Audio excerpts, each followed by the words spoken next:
আজকে আমি শুরু করতে চাচ্ছি আলোচনা প্রাচীন গ্রিক সভ্যতার একটা ঘটনা থেকে।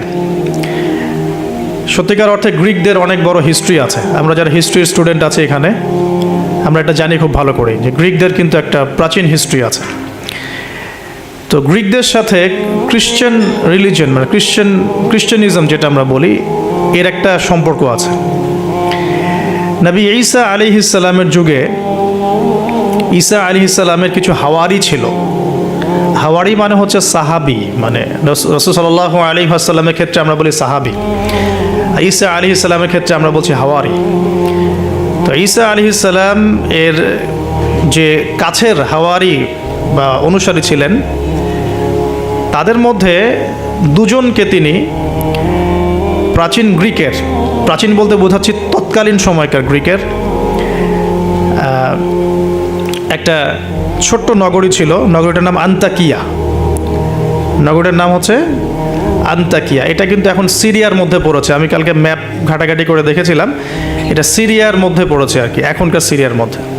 তো এই সিরিয়ার সাথে গ্রিকদের, রোমানদের এবং খ্রিস্টানিজমের একটা সম্পর্ক আছে।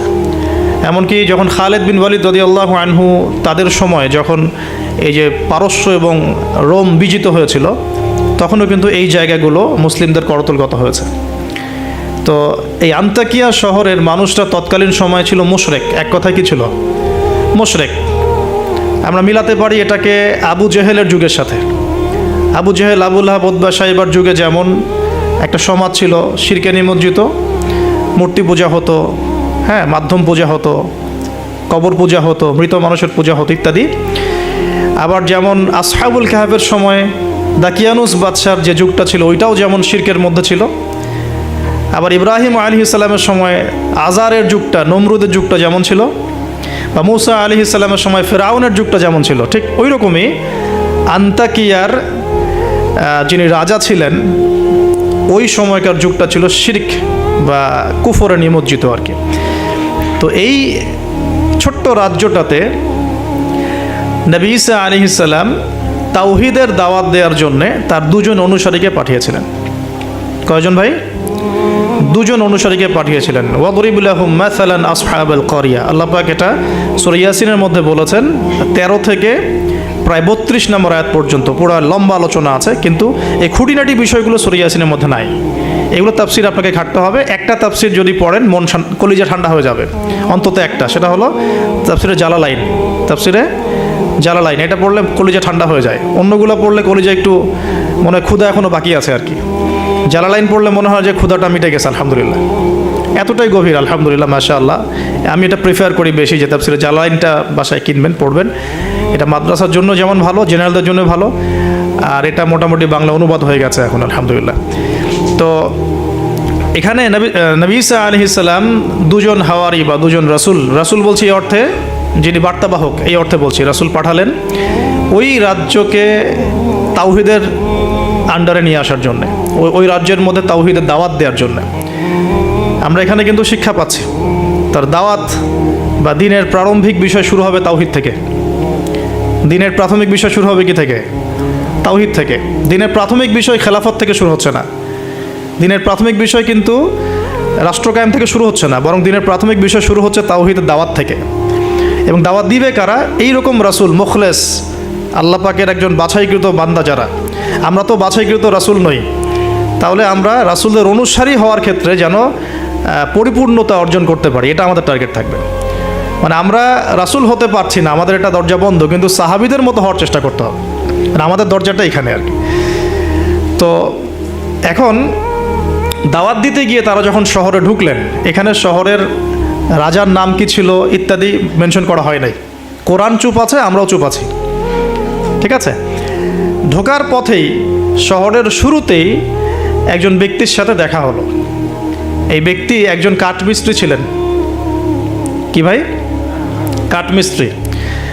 তো কাঠমিস্ত্রিকে নজ্জার বলা হয়, আরবি দিয়ে কি বলা হয়? নজ্জার। তো তাকে জিজ্ঞাসা করলেন দুজন রাসূল যে আপনার নাম কি? সে বলছে আমার নাম হাবিব বিন ইসরাইল। হাবিব বিন ইসরাইল।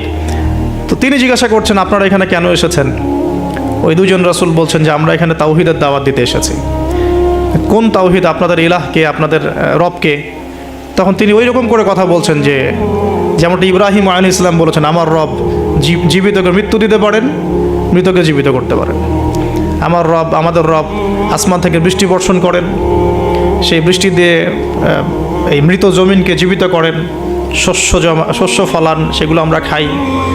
আমাদের রব সূর্যকে পূর্ব দিক থেকে ওঠান, পশ্চিম দিকে ডোবান। এরকম যত বৃত্তান্ত আল্লাহ সম্পর্কে, তাওহীদের যত কথা তাকে শোনানো হলো। তো সে ব্যক্তি একটা প্রশ্ন করে বসলো যে তাহলে কি আমাকে কোনো মোজেজা দেখাতে পারবেন কি না? আপনি যে একত্ববাদের কথা বলছেন, এক আল্লাহর কথা বলছেন, কোনো মোজেজা দেখাতে পারবেন কি না? এখন মনে করেন তো দেখি যে ঈসা আলাইহিস সালামের যুগের মোজেজা কী ছিল। এক এক যুগের মোজেজা কিন্তু এক একটা। মোজেজা বোঝেন কি না? অলৌকিকত্ব, যেটা নবীগণের মাধ্যমে প্রকাশ পায়। এটা আল্লাহর ক্ষমতা, এটা নবীদের ক্ষমতা নয়, কিন্তু আল্লাহ পাকের ক্ষমতা, নবীদের মাধ্যমে আল্লাহ প্রকাশ করান। আল্লাহ পাক এই জামানাতেও আল্লাহ পাকের ওলিদের মাধ্যমে ক্ষমতা প্রকাশ করাতে পারেন। আল্লাহ পাক এখনও ক্যাপেবল এটার জন্য। তো সেরকম মানুষ হতে হবে আগে, সেরকম মানুষ তো হতে হবে। অনেক আল্লাহর বান্দা আছেন, দেখবেন আপনার জন্য দোয়া করছে, আপনার সমস্যা দূর হয়ে গেছে, হয়নি? এমন হয়। তো আল্লাহ পাক, এটা তার ক্ষমতা না, ক্ষমতা কার?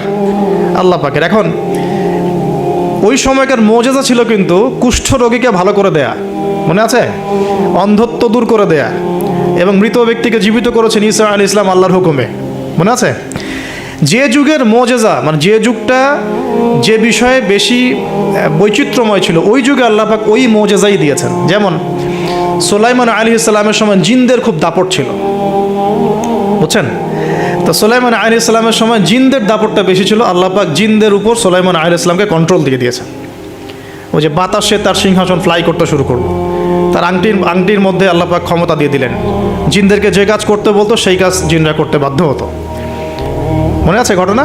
আচ্ছা, আবার মুসা আলাইহিস সালামের সময় জাদুবিদ্যার চর্চা হতো, জাদুবিদ্যার চর্চা। এই চর্চা কিন্তু এখনও হয়, এখনও জাদুবিদ্যার চর্চা হয়, ব্ল্যাক ম্যাজিকের চর্চা এখনও হয়। এগুলো থেকে বেঁচে থাকাটা খুব বেশি ইম্পর্টেন্ট, কারণ এগুলোতে ইফেক্টেড হয়ে গেলে অনেক সমস্যা হয়ে যায়। আমি শেষের দিকে প্রশ্নোত্তর পর্বে কিছু আয়াত বলে দেবো আপনাদেরকে ইনশাআল্লাহ। এই কোরআনের আয়াতগুলো নিয়মিত পড়বেন ইনশাআল্লাহ তাআলা।